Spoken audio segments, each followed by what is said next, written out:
Welcome back to Big Brave Business. I'm your host, Sarah K. Heater.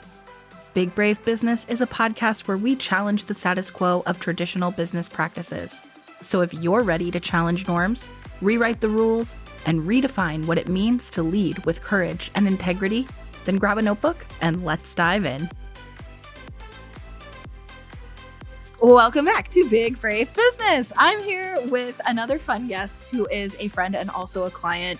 And I'm really excited because when I was a guest on her podcast, we just had the best time. So anyways, welcome to Big Brave Business to Sherry from Odyssey Pets in Dallas, Texas. She's been in the industry for 20 years. She has experience in everything from aquatics to grooming to boarding and even retail, and has expanded her business to over 10,000 square feet, which, if you don't know anything about the pet industry, is big. We do everything bigger in Texas. Thanks for having me on, Sarah.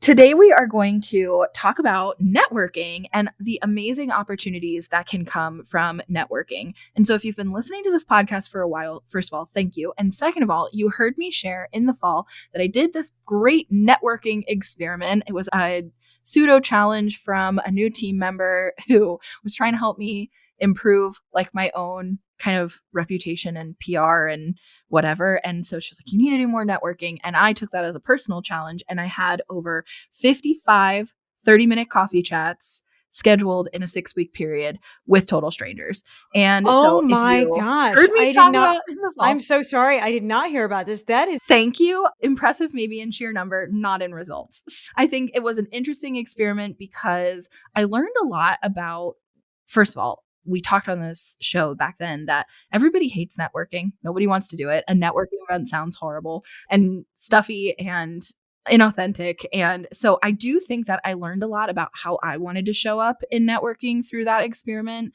And I also learned that I wish I had set some goals for myself of what I wanted to get out of that experiment before I started the whole experiment, because then I probably would have been more likely to get some. But anyways, I'm curious, Sherry, because this was one of your suggestions for a potential topic, was to talk about networking. So in general, how do you feel about networking?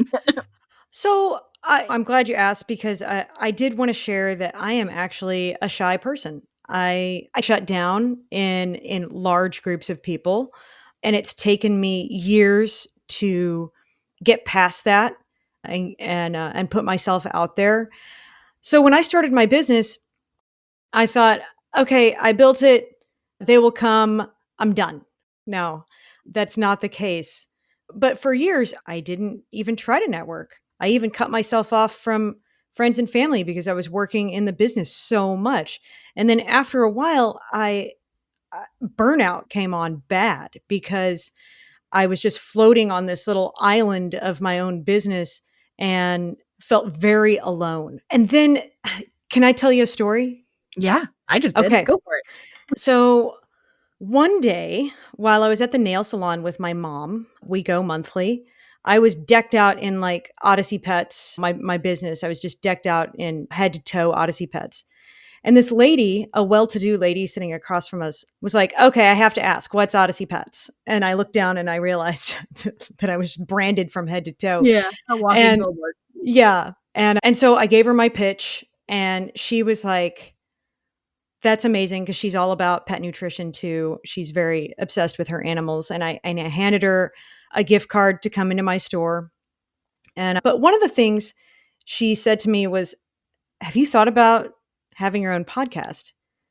Which I thought was the weirdest thing for someone to say to you the first time they meet you. And anyway, turns out I did some research on her, and she was the CEO, or she still is. She's the CEO of this elite networking group in Dallas.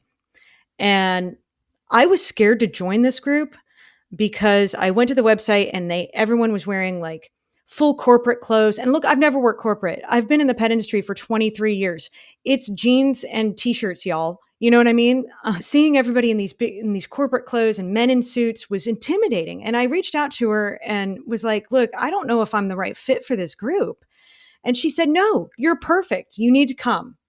So I went out, bought some clothes.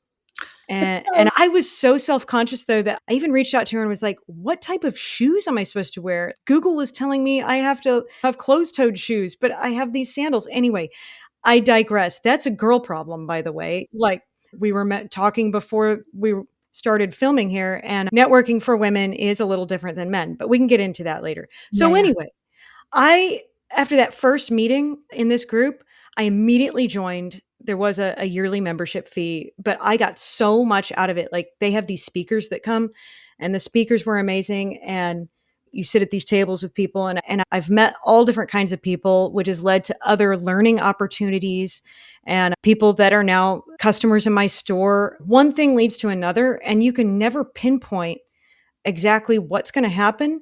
The opportunities just they present themselves, and it's your job to harness the opportunity. So the opportunity of going to this networking meeting presented itself, and I took the leap and went even though I really didn't want to. But it's been so great that now I like going. Yeah. Yeah. And I have to ask about the clothes. So did you get multiple outfits? Did you end up feeling Yeah. comfortable showing up as yourself? Did you just have one suit that you would wear every time you went? What did you end up doing about that? Okay, again, girl problems, right? But yeah, Poshmark is your friend. I don't do you do Poshmark? I love Poshmark I where don't. I'm familiar with it, but I have never done it. so you can get like name brand stuff on there for a quarter of the price. I got a couple pencil skirts and a couple blouses and uh, rotate some things out. I will say that over time, because I've been going for maybe a year and a half now, I've gotten a little more comfortable and it's not as stuffy. Some people are head to toe designer clothing. I've gotten away with wearing some really nice jeans and like boots before. I feel like I got to be comfortable and I got to feel like I look good in my own eyes to feel confident. So as Yeah. long as I feel good, that's all that matters, right? Yeah. It's interesting to go here so quickly, but I think what to wear when networking is such a thing because I I started my business in 2019 and I did have some in-person stuff that I was doing at the very beginning of the business, but pretty quickly 2020 came and the world shut down. So then everything became about Zoom. And at first, I would get so ready for Zoom, like I would have a nice top on and nice jewelry and I would do a full face of makeup and I would do my hair and like pretty quickly in quarantine, everybody was just in athleisure and makeup free and I liked going makeup free to like periodically anyway. Like I'm not a huge makeup person. And so pretty quickly I just started showing up just as I really work, which is t-shirts, no makeup, Yeah, and my authentic. hair is just whatever. And I just don't care. Like on Zoom, I have such a confidence that if you talk to me for 5 minutes, you're going to get an idea of how smart and capable I am. That means the way I look doesn't matter. But in person is so different. And there is so much anxiety about like, how I look walking into a room in person. No, I totally get it. And yeah, I spent a lot of time. I'm like, man, I waste so much time trying to figure out what I'm going to wear and stuff. But like I said, over time, I'm like, I'll just put this top with these pants and it'll be fine. So I have my go tos now. But Yeah. if you're not used to it, then yes, it is a task that you got to get over. I think too on that note, I'm interested in what other differences most of my networking is since I started my business because I started it right before COVID has honestly been virtual. Like most of my connections are not local and it's something that in 2024 I've really started like thinking, man, I am missing so many opportunities right outside my door because I'm only connecting virtually. And so I'm connecting with people honestly all over the world, which is really cool. But like, how much is right here in my own community? And so I've been trying to get plugged in more locally, but I'm intrigued about just the differences in person versus virtual. Do you think that is one better than the other? What do you I think the haven't value is? I haven't done many virtual ones. I was part of a business coaching group, which was networking too. There was like 2 or 300 people in it at the time, and the coach would host like occasional Zoom calls that people would get on. And yeah, it's very hard to network on a Zoom call with 200 people. So I think in person is more my speed. I'm a little old school, but you can get a read on somebody a lot better, I think. Yeah. Yeah, I prefer the in-person. I love going to trade shows. That's the other thing. That's where Mm. I meet a lot of people. So Mhm. you mentioned that I have a podcast earlier, and I have a co-host, and I met her at a trade show. Actually, through that coaching group that I mentioned, I knew of her, but we had never talked. And then I saw her at a trade show a couple of years ago, and I made it a point to say hello and talk to her and lurk around her because I was like stalking her a little bit, and we hit it off, and now we're like lifelong friends. But had we not met in person, that wouldn't have happened. Yeah, yeah, that's interesting. I think I use Zoom meetings with people as such a crutch at this point because I started my business mostly virtually. And the idea, the social anxiety of putting myself in a room with people feels really intense. The other thing that I think I do a lot with online networking, or that I found a lot with online networking, is that a lot of these groups that I've found, because I've done group networking things, I've done just, hey, I just met you on whatever platform, let's just connect via Zoom. I tend to meet with people most of the time who are equal to me or are not as far as me in business. And so I feel like I have a lot to offer the conversation. Sometimes I feel like I get a lot out of it, but most of the time I feel like I'm the one who's able to bring more value, and it's not necessarily me like learning from someone. And I think in what I've already discovered from like connecting with some of these in-person groups is some of these people, to your point about you looked at the website and they're like all dressed in designer, like dressy clothing and stuff, like these are people who make some serious money. They do serious business. And already the conversations that I've had with some of these local people from, in particular, I recently joined NAWBO, which is the National Association of Women Business Owners, and they have a Phoenix chapter. And the president of the Phoenix chapter actually lives like down the street from me. And she has so much to offer me that I already felt like, okay, just meeting this person has already made me think bigger about my business. And then she's introduced me to people who are also local. And it weirds me out so much because even if we decide to first meet as a coffee chat on Zoom, then we end up like, the other person will say, you're local, right? Let's get together in person. And they start talking about cross streets. And it's still so weird to me that, wait, Like, can it's fly. like Like, dating. yeah, yeah. Which So, I haven't dated since I was like 21. So it is foreign. It's foreign to me as well. It's like, yeah. oh, did I say the right thing? Is this too far? Did I cross a line? Yeah. So many things go through your head. And Yeah, I, I don't want to I've, be too eager. Also, yeah. like, but I want to be enthusiastic, but I want to also bring value to this person. Like, I'm so excited to learn from them, but then how do I make sure I'm also able to bring something for them? So when you meet somebody in person, especially, how do you, what are some things that you've learned, either like that are effective or that you learned the hard way are not effective in meeting people Um, effectively in person? I have learned in the past year that you are not supposed to, like, the first thing that you ask somebody shouldn't be, what do you do? And I forget exactly why that is.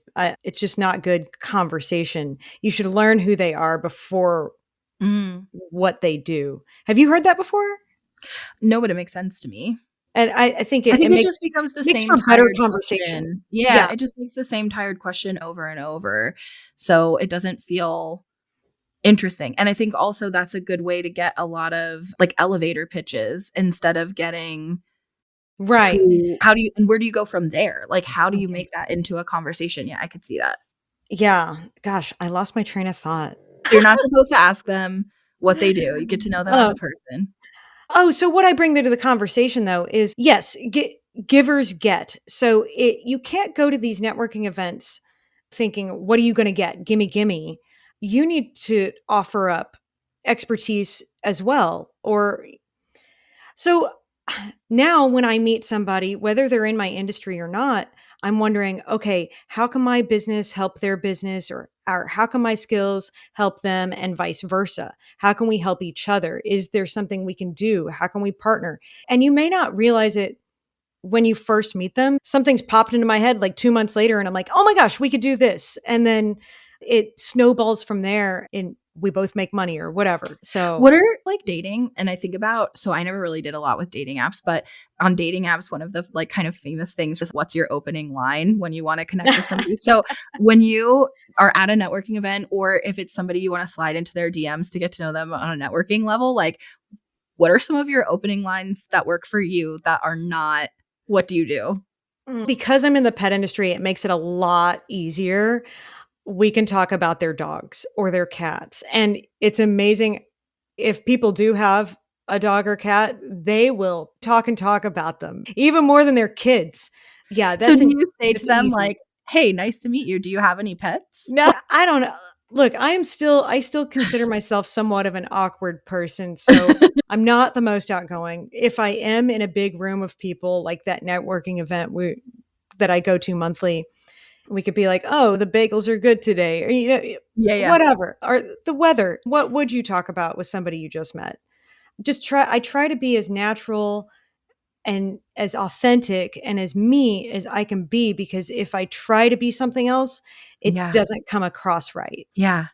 So I heard a tip from someone, actually her name is Bernie, and she was on the YouTube version of Big Brave Business when last year when we were having people on to do like the rapid fire get to know you questions. Bernie came on there, and she hopefully will be coming on the Big Brave Business podcast for season 2, but we just haven't scheduled it yet. But anyways, she shared with me, so she works in sales. She's got a long career leading sales teams, and her big training tip that she gives all her new salespeople that she told me once is to open conversation with a better question than what do you do is what are you working on right now? Because Oh, everybody's yeah. working on something. So either they're going to answer like something that's going on in their business, or they're going to say something like, I'm remodeling my kitchen. And the more people that you talk to and you ask, what are they working on? You can find themes and then you can easily connect them with each other, which is adding value. So instead of thinking like, how do I work in podcasting. How am I going to tell them about podcasting? How do I know what if they don't want to start a podcast? Can I still help them? Do I still have value to offer them instead of trying to make that work? Or in your case, what if they don't have any pets? What value can I offer? One value you can definitely offer is introducing them to other people that you know. So if you can ask them what they're working on, it really opens the door for A, conversation, and B, potential connections with other people. I like that you brought that up because it reminded me that, yes, another question that I'll ask people is, what's something interesting that happened to you last week? Yeah, like, maybe not what they're working on, but anything super cool happened to you? What's going on? You know? What are you celebrating right now? I think so. I've had this vision, and probably ultimately it will happen under the Big Brave Business umbrella. I just don't have the bandwidth to do it yet. Of doing, I don't want to call it a mastermind because that's such an overused word now, but essentially a support group for people in business, for leaders in business, where essentially it's a small group call and we can go around and say, here's something I'm celebrating, and here's something I'm up against right now. And then you're in a like Zoom room of people who get it. And so they're going to acknowledge and celebrate with you in a way that like the people in your life who don't get business. I love that. I love that you Yeah. call it a support group. Yeah, it's no, because sometimes I do feel I need the AA meeting for business. I know. Actually, just was looking that up, like Entrepreneurs Anonymous is a thing some people have used here or there. And I saw one that was like Entre Anon. I thought that was so funny. I totally agree. That's how I think of it too. I just need a group of people who understands, and they're going to be able to give me A, the validation and celebration I crave, and B, when I'm struggling with something, if I'm struggling with something on my website, they've all worked on websites, right? They Yeah. all have a website. They've Like all been through everyone's it. I've realized that anything I have felt or dealt with in my business, Exactly. thousands, hundreds of thousands of people have done it too. Yeah. I am not alone, and it took me forever to figure that out. So, Yeah. So I think even those two questions could be good questions to ask, especially if it's a recurring group where you're continuing to show up and it's a good chunk of the same people there each week. Being able to ask those things because those questions are literally always relevant, and it's a way to just get past that initial awkwardness. But yeah, on those like Zoom coffee chats, that's my go-to is what are you working on right now? And you know what? People who do a lot of those calls, even if you feel like it's a way bigger fish than you, if you initiate that when you get on the call and you're like, hi, I'm so excited to meet you. I'm looking forward to getting to hear more about you. So tell me about you. What kind of stuff are you working on right now? They will be so impressed by how you took the lead in initiating that conversation and gave them a chance to talk about them. Because if they go into that call, they know they're bigger than you also. So if you go into that call and you like initiate like that, you will already like, you'll come across as so polished and professional instead of an awkward turtle. So like Yeah. that is, yeah, it's such a good way to go. That's my favorite. It's like one of my favorite business tips ever. I So do that tip. here's something I really struggle with networking. So I did these 55 calls in the fall, right? And some of them were like, to be quite honest, no shade if you're listening, but they were a waste of both of our time. We did not have an intention of what we wanted to get out of it, and we will probably never talk again. I may not even remember. I did take copious notes from every single one of those meetings in a yellow legal pad to the side while I was on the call. And so now I have several pages of notes in a yellow legal pad that I've never looked at again. So like when you meet people and part of it is because the sheer number of them, I get that. But like when you meet people and you're trying to network, how do you keep up a relationship? So like you have a great conversation and you talk about the bagels, but you end up talking about dogs, and then you end up like actually having a good quality conversation, and maybe you exchange information or like business cards. Well, actually, side question. Do you carry business cards? I do. I have a digital one and I have paper with QR Okay. codes on them. I'm like a big fan of having a paper business card, and I've seen definitely like mixed feelings on that. So I was curious. But, anyways, maybe you exchange information or business cards in whatever way. And then what? Look, if I'm gonna carry on a relationship beyond like a business relationship with somebody, you either hit it off or you don't. And I'll probably follow up with them on social media and go back and forth like that. If they're super local to me and it's not too far out of their way, I'll be like, "Hey, do you want to get coffee or lunch or something? Or you want to come to, I have a store. I got a big store. So I'm like, hey, you want to come to the store? I can show you some things for your dog. I can give you some free stuff. I don't know. It depends on the situation and who it is. Now, if it's not somebody that I want to hang out with, but I want a business relationship with, then it's going to go a lot differently. I'll maybe make up a proposal of, hey, I'm doing this event and I think that your business would be great to sponsor or do this or that, or can I help out with your event? So it looks different for each person, I would think. I wanted to go back to what you said about you feel like when you go to some of these, you have more knowledge to bring than other people. Mm. And I totally know what you're talking about. And I have made it one of my networking goals because I was going to ask you, what are your networking Oh, goals? yeah, good question. One of my goals is to surround myself with people that are smarter than me. And that's not to make myself feel stupid. But if you're always the smartest person in the room, you're never Mhm. going to learn anything. You know what I Mm-mm. mean? So I seek out the people that I am impressed with and I try to be in the right place at the right time. Mhm. Yeah. No, I totally agree with that. And I think what I've found is that's easier for me to do in person. I feel like online, to get quote unquote in the room with people who are like significantly smarter than you usually aren't eligible. You have to, there's some kind of application process and you have to get approved. And so, or you have to have a certain income level. And if I want to be in the room with people who are making 10 times the amount of money I'm making in my business, then I'm not going to get approved to join one of those groups. And even if I did get approved, I probably couldn't afford the price tag, which is also, honestly, can I just say it? It's like kind of unethical.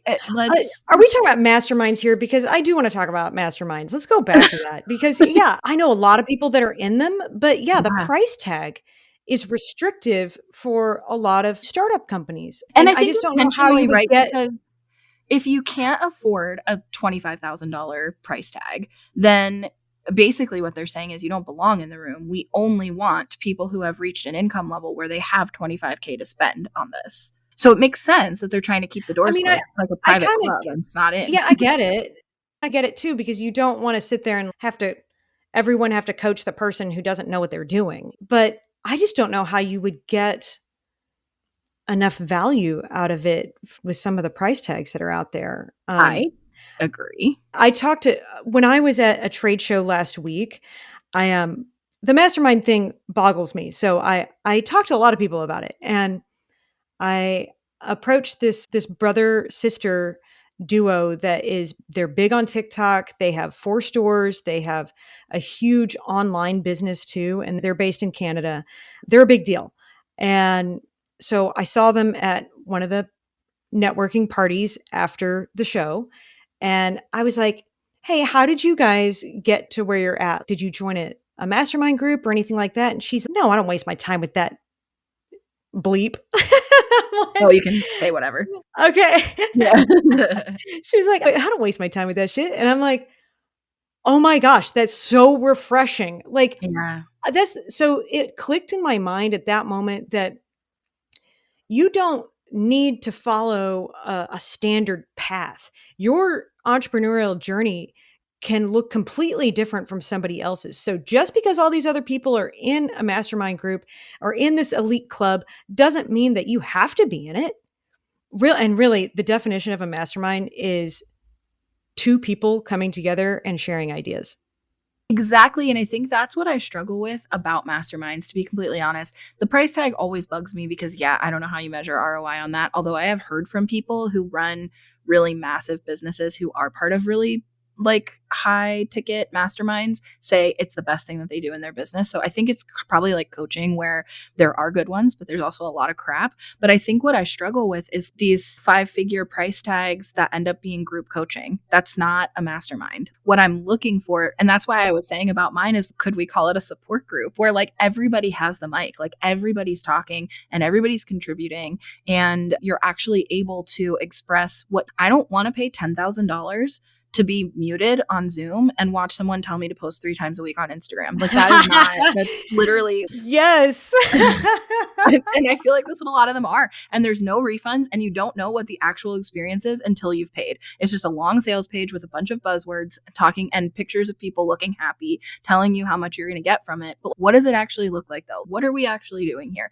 Because if it's group coaching, I'm not interested. I don't know. Group coaching, it was great for me for a while. Yeah, And but then, not for 5 figures. That's the point. Don't call it a you're right. mastermind. Group coaching has its place, but for $50 a month, like that's What I like is if you are on a budget or you don't want to join a mastermind, utilize social media would be my tip. There's lots of groups out there that are specific to your industry. In fact, my podcast co host and I created our own group for the pet industry, and it is a growing group. But people can post, hey, I'm having problems with this employee, here's the situation, how would you handle it? Or, hey, I have this event, here's what I got going on, do you have any other ideas? And then everybody pitches in. Isn't that what's going on? It's so valuable and it's free. yeah, That I would be think that my that's tip. good.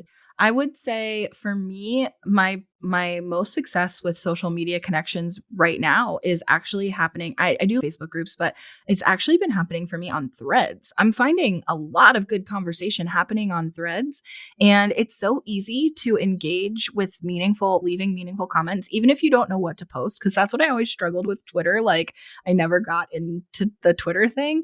I saw the value in it, but I was like, I'm not interesting. What am I going to post in 140 characters or less that's interesting? No one cares what's going through my head. Like a haiku? I I mean, didn't do Twitter seriously, yeah. either. I always struggled with it. But on Threads, what I'm finding is that even if I don't have a great like strategy for what to post as an original post, I can go easily leave comments that are meaningful on other people's threads and then get into a conversation with people. And actually a lot of people that I've met for Big Brave Business to bring on as guests has been through Threads. And that's been really interesting. But yeah, I think in-person networking groups is like such a good way to go because it's a way to get in a room with people of all different sizes and people who are running big businesses in your community literally are in local net. They're in their chamber of commerce. They're in their whatever associations and whatever exists locally. They're not necessarily in femme powered Wednesday night circle on Zoom. Like they're not necessarily there. That might be people who are trying to get going. But, and if that's a real thing, I totally just made that up out of my ass. So if I accidentally said something that's real, please know I'm not actually coming for anyone. Totally just made that up. But the in-person stuff is a great way to get in the room with people who are smarter. And in answer to your question that you mentioned a while back of what are my goals for networking, I think that's exactly what I'm trying to do these days is I want to be in rooms with people who can help me think bigger about doing business. I think a lot of and this is what I'm trying to do with Big Brave Business too, right? I think a lot of the conversations that exist out there in business podcasts or on Instagram carousels or even like reels and TikTok advice about business tends to be like, here's social media strategy. You need an email list. You should have a lead magnet. You can use Canva. Like, I get it. And it's not that there's no place for that. There is a place for that. I needed to learn how to get going. But now 5 years in, I need to know how to scale. And that it doesn't really seem to be the discussion that is being had. And I want to share this story really quick too. And then I have one more question for you that I like to end all these with. But so when I joined Nabo, I actually shared with Susie Freeman, who's the president of the Phoenix chapter right now. She did the new member meet and greet thing with me. And she was talking to me about my business and my goals and why I joined Nabo. And I shared, I have this goal that ultimately one day I want to sell PodFox or at least be in a position to sell PodFox. I'm not looking to sell it anytime soon, but in the next 5 to 8 years, I would like to be in a position where I could sell the business. And she said, great, what number do you have in mind? And I was like, I really wish that's a great question. And I really wish I had a great answer for you. I do not know. The first time it entered my mind that I could build a business I could sell was because I met a business broker, Kate, back in 2021, who shared with me that she was interested in starting a podcast. We were actually talking about her podcast idea, but she was talking about how she works with the smallest of small businesses, which sell between $1 and $15 million. And she was talking about her goals for a podcast. I sat there thinking I could sell a business for $1 million. Like, just to be quite honest with you, and this was 2021, so I'd been in business for a year and a half, but to be quite honest with you, $1 million sum of money is something that generationally my family has never had. So like the idea of building a business and selling it for $1 million felt crazy. Now, of course, 5 years into my business, I'm in a position where I'm trying to make annual revenue of $1 million. So certainly like selling the business for more than $1 million seems like a very like high likelihood. If it's going to sell, it's going to be for more than that. And However, isn't that crazy how I know how fast that our minds and the way we think about money evolves over time. Totally. Yeah. And it's a blessing. So I said to her, I honestly don't know. Any number of millions of dollars sounds life-changing for me and my family. That sounds great. And she said, I ask because I had this vision to sell my business and I had this number in mind between $4 and $7 million. And then I had this conversation with someone else in Nabo who helped me build out a projected business plan for the next 10 years, that 10 years from now, I hope to sell my business for $40 million. 10 times. Oh my. $40 million. And so we talked a little bit about that, and what she's working on would not work for what I'm trying to build, totally different businesses, which makes sense. But I found myself thinking, I don't even know what a business valuated at $40 million looks like. So Right. do I believe that, listen, if anybody can just start a business and build it to $40 million, do I believe I could? Yes, I do. That's a false sense of confidence, but yes, I totally do believe that. However, I want a roadmap of what that looks like. I want to understand, if you tell me, hey, yeah, this is what it looks like, believe me, I will build it. But I don't think there's always a roadmap. Remember, the opportunities are going to present themselves and your job is to take the opportunity and harness the opportunity. Yeah. But you may not know exactly what that road is going to look like. I suppose that's a good point. Maybe roadmap is like too specific. I think maybe what I need is a postcard of a snapshot of what it looks like once you get there. Send me a postcard from $40 million business and I will figure out how to get my ass to that postcard destination. But I don't even know how to picture it. I literally don't even know what that looks like. So I need other examples of here's businesses that operate that would be valuated around $40 million and that would give me ideas of what PodFox could look like. I'm going to adapt it. I'm going to make it my own. I'm going to figure out. But yeah, so that's what I'm interested in. So she did end up introducing me to some people locally and I have some stuff set up to have these conversations. But yeah, I don't know that 40 million is my number that's in my head. I don't think I have a number yet because I don't yet have a picture. But I think that my mind is now sitting around 10 million would be great. I was about to say 10 sounds good. That's what I've got in my head right attainable, and really nice. And gosh, how crazy to think that sounds achievable and attainable to sell a business for $10 million. I can't even express how much that would change my family's life, the trajectory of my kids' lives. That's insane. So anyways, that's my little story about my opportunity from networking of just thinking bigger. That's honestly what I'm going for in networking is in 2024 and beyond is help me think bigger than I even know. I know so much, but I only know what I know. So show me a picture Exactly. that's bigger than I even knew it could be. And that's what I'm really craving in networking. So, anyways, my friend, I love to end all of these conversations with a question, the same question, which is similar to what you mentioned earlier, which is, what is something that's making you happy right now? It can be business or not. What's something that's making me happy right now? Oh gosh, I should have prepared for this. My podcast with my co-host Carly Patrolek. It's called The Pet Shop Girls. It makes me happy. Every time we get together and we record, it's just so much fun and it reinvigorates my passion for my personal business. And it makes everything more fun. And it's just great spending time with her.